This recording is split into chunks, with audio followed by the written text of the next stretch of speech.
اعوذ باللہ من الشیطان الرجیم بسم اللہ الرحمن الرحیم اللہم صلی علی سیدنا و مولانا محمد وعلی آل سیدنا و مولانا محمد وبارک وسلم۔ باب نمبر 6، حضرت حبیب اجمی رحمۃ اللہ علیہ کے حالات و مناقب۔ حالات و تعارف۔ آپ صدق و صفا پر عمل پیرا، صاحب یقین اور گوشہ نشین بزرگوں میں سے ہوئے ہیں، اور آپ کی ریاضت و کرامت بے اندازہ ہے۔ ابتدائی دور میں آپ بہت امیر تھے اور اہل بصرہ کو سود پر قرض دیا کرتے تھے، اور جب مقروض پر تقاضا کرنے جاتے تو اس وقت تک واپس نہ ہوتے جب تک قرض وصول نہ ہوتا، اور اگر کسی مجبوری سے قرض وصول نہ ہوتا تو اپنے وقت ضائع ہونے کا مقروض سے ہرجانہ وصول کرتے اور اس رقم سے زندگی بسر کرتے۔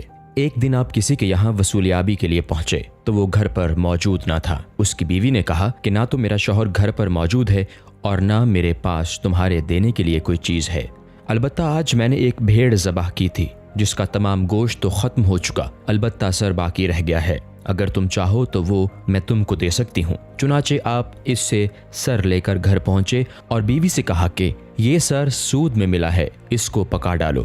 بیوی نے کہا کہ گھر میں نہ لکڑی ہے اور نہ آٹا، بھلا میں کھانا کس طرح تیار کروں؟ آپ نے کہا کہ میں ان دونوں چیزوں کا بھی انتظام مقروض مفروض لوگوں سے سود لے کر کرتا ہوں، اور سود ہی سے یہ دونوں چیزیں خرید کر لائے۔ لیکن جب کھانا تیار ہو چکا تو ایک سائل نے آ کر سوال کیا۔ آپ نے کہا کہ تیرے دینے کے لیے ہمارے پاس کچھ نہیں ہے، اور تجھے کچھ دے بھی دیں تو اس سے تو دولت مند نہ ہو جائے گا، لیکن ہم مفلس ہو جائیں گے۔ سائل جب مایوس ہو کر واپس چلا گیا تو بیوی نے سالن نکالنا چاہا، لیکن وہ ہنڈیا سالن کی بجائے خون سے لبریز تھی۔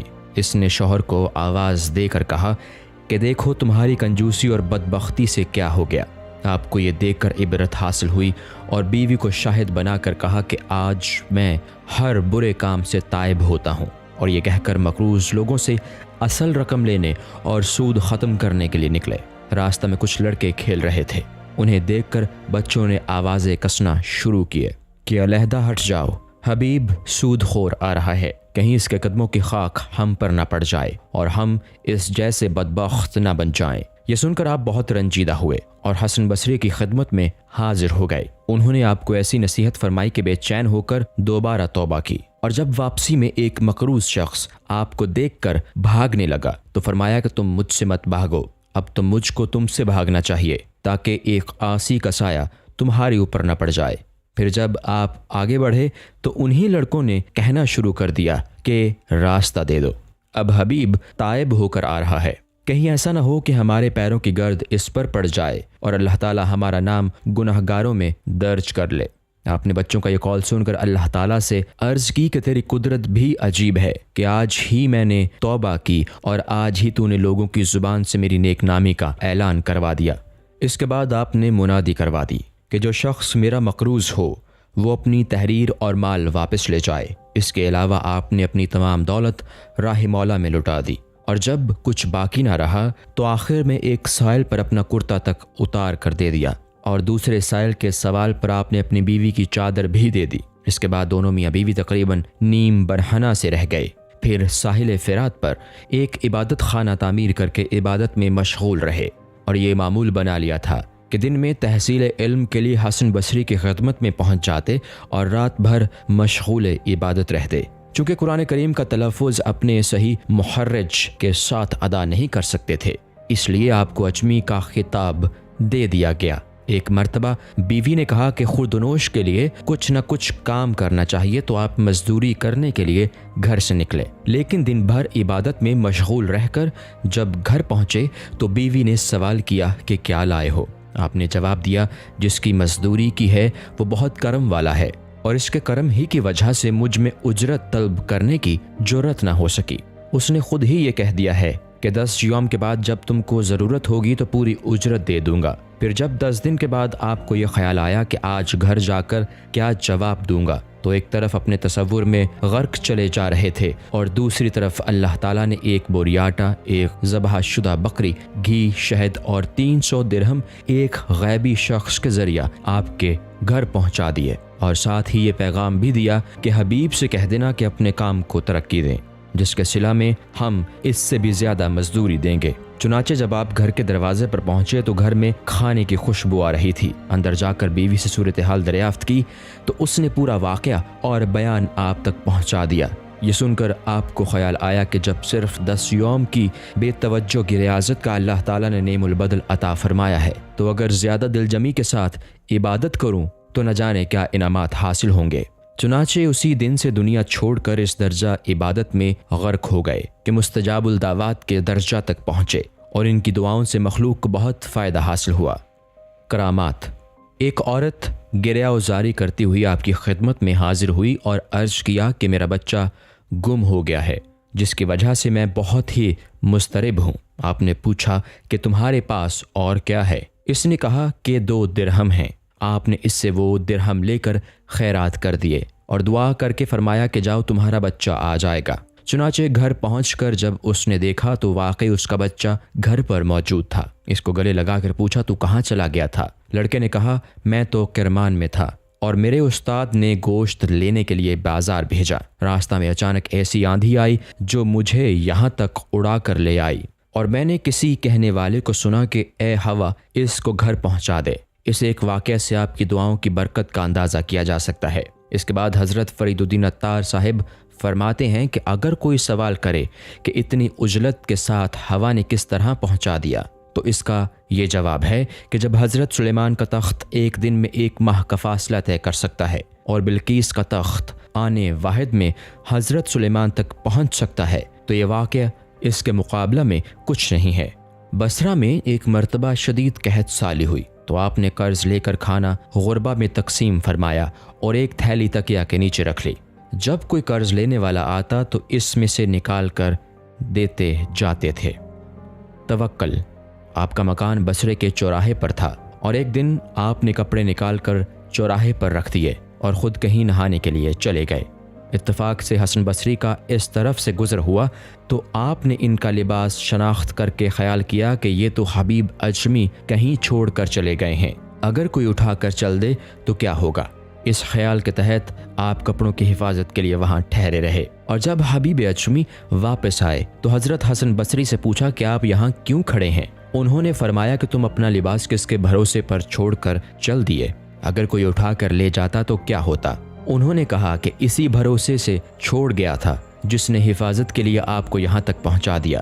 منقول ہے کہ حضرت حسن بصری ایک مرتبہ حبیب اجمی کے پاس تشریف لے گئے تو ان کے یہاں جو کی روٹی اور تھوڑا سا نمک موجود تھا، وہی بطور تواضع آپ کے سامنے رکھ دیا، اور جب انہوں نے کھانا کھانا شروع کر دیا تو ایک سائل آ پہنچا تو حضرت حبیب اجمی نے وہ روٹی آپ کے سامنے سے اٹھا کر سائل کو دے دی۔ اس پر حضرت حسن بصری نے فرمایا کہ تم میں شائستگی تو ضرور ہے لیکن علم نہیں۔ کیا تمہیں یہ معلوم نہیں کہ مہمان کے سامنے سے اس طرح پوری روٹی اٹھا کر نہیں دینی چاہیے، بلکہ ایک ٹکڑا توڑ کر دے دیتے؟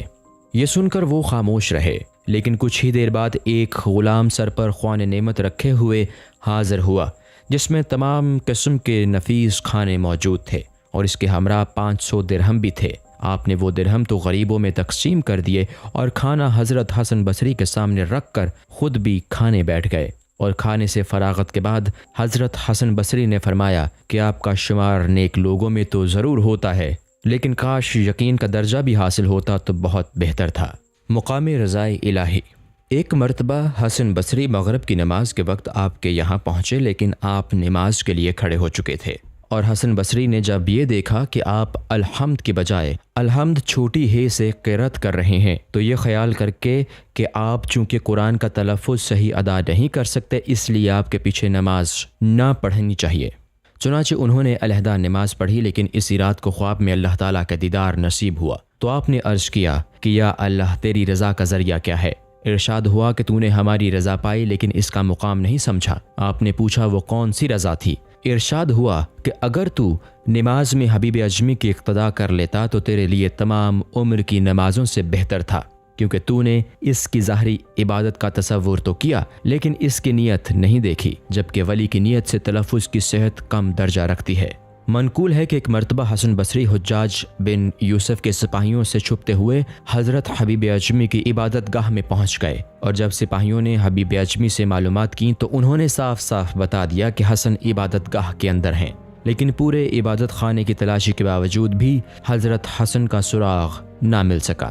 اور حضرت حسن فرماتے ہیں کہ 7 مرتبہ سپاہیوں نے میرے اوپر ہاتھ رکھا لیکن مجھے نہ دیکھ سکے۔ پھر سپاہیوں نے حضرت حبیب سے کہا کہ حجاج تم کو جھوٹ بولنے کی سزا دے گا۔ آپ نے فرمایا کہ حسن میرے سامنے عبادت گاہ میں داخل ہوئے تھے، لیکن اگر وہ تمہیں نظر نہیں آئے تو اس میں میرا کیا قصور ہے؟ چنانچہ پھر دوبارہ تلاشی لی لیکن ان کو نہ پا کر واپس آ گئے۔ حضرت حسن نے باہر نکل کر حضرت حبیب سے کہا کہ آپ نے تو استادی کے حق کا کچھ بھی پاس نہیں کیا اور صاف صاف انہیں میرا پتہ بتا دیا۔ انہوں نے جواب دیا کہ چونکہ میں نے سچ سے کام لیا اس لیے آپ محفوظ رہے، اگر میں جھوٹ سے کام لیتا تو پھر یقیناً ہم دونوں گرفتار کر لیے جاتے۔ یہ سن کر حضرت حسن نے پوچھا کہ آخر تم نے کیا پڑھ دیا تھا کہ جس کی وجہ سے میں سپاہیوں کو نظر نہ آ سکا؟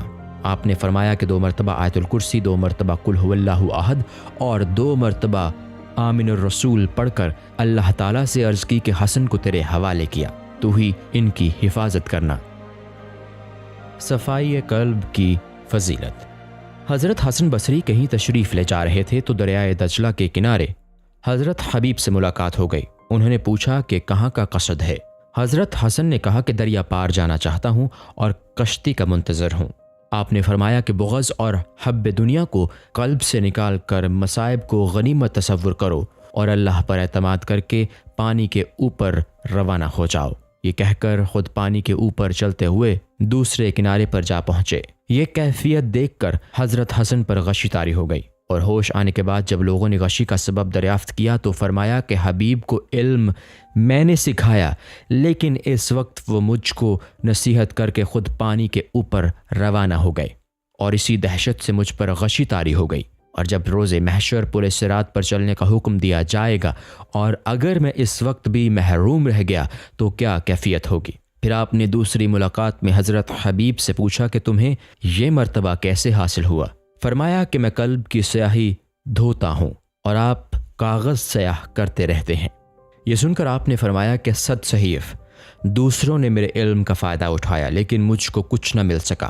حضرت عطار فرماتے ہیں کہ اگر کسی کو یہ شک ہو کہ حبیب اجمی کا مقام حضرت حسن بصری سے بلند تھا تو یہ اس کی غلطی ہے، کیونکہ اللہ تعالیٰ نے علم کو ہر شے پر فضیلت عطا فرمائی ہے۔ اسی وجہ سے حضور اکرم سے خطاب کرتے ہوئے فرمایا کہ قل رب زدنی علما، اے نبی کہیں کہ اے میرے رب میرے علم میں زیادتی عطا کر۔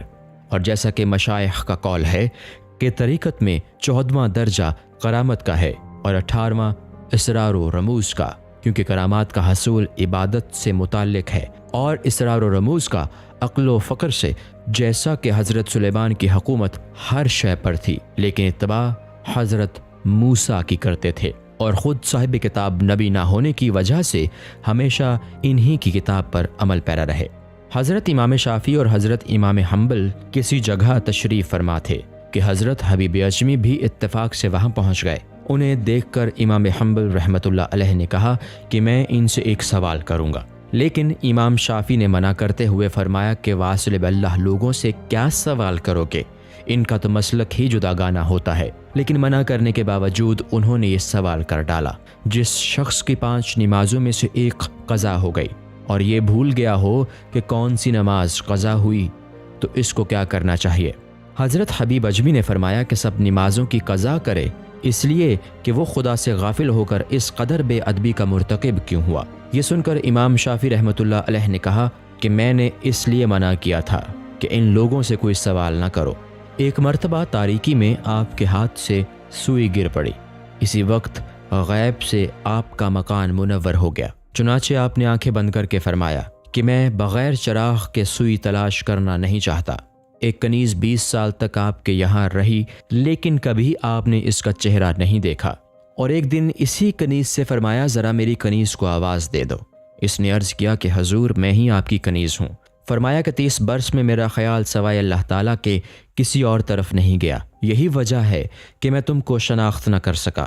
جس وقت آپ کے سامنے قرآن کی تلاوت ہوتی تو مضطرب ہو کر گریہ وزاری کرنے لگتے۔ ایک دن کسی نے سوال کیا کہ آپ قرآن کا مفہوم کس طرح سمجھ لیتے ہیں جبکہ یہ عربی زبان میں ہے اور آپ اجمی ہیں؟ فرمایا کہ میری زبان گو اجمی ہے لیکن قلب عربی ہے۔ ایک مرتبہ آپ کسی کونے میں بیٹھے ہوئے کہہ رہے تھے کہ جس کا قلب تجھ سے مسرور نہ ہوا اس کو کوئی مسرت حاصل نہ ہوگی، اور جس کو تجھ سے انس نہ ہو اس کو کسی سے انس نہ ہوگا۔ لوگوں نے پوچھا کہ جب آپ گوشہ نشین ہو کر دنیا کے تمام امور سے دستبردار ہو چلے ہیں تو یہ بتائیے کہ رضا کس شے میں ہے؟ فرمایا کہ رضا تو صرف اسی قلب کو حاصل کی ہے کہ جس میں کوئی کدورت نہ ہو۔ ایک خونی تختہ پر چڑھایا گیا تو اسی شب لوگوں نے خواب میں عمدہ لباس سے ویتن کیے جنت میں ٹہلتے ہوئے دیکھا، اور جب اس سے پوچھا کہ تم نے قتل کا ارتکاب کیا تھا پھر اس مرتبہ تک کیسے پہنچ گئے؟ اس نے کہا کہ سولی دیتے وقت حبیب اجمی ادھر آ نکلے اور میری جانب متوجہ ہو کر دعائے مغفرت فرمائی۔ یہ اسی دعائے مغفرت کی برکت کا نتیجہ ہے۔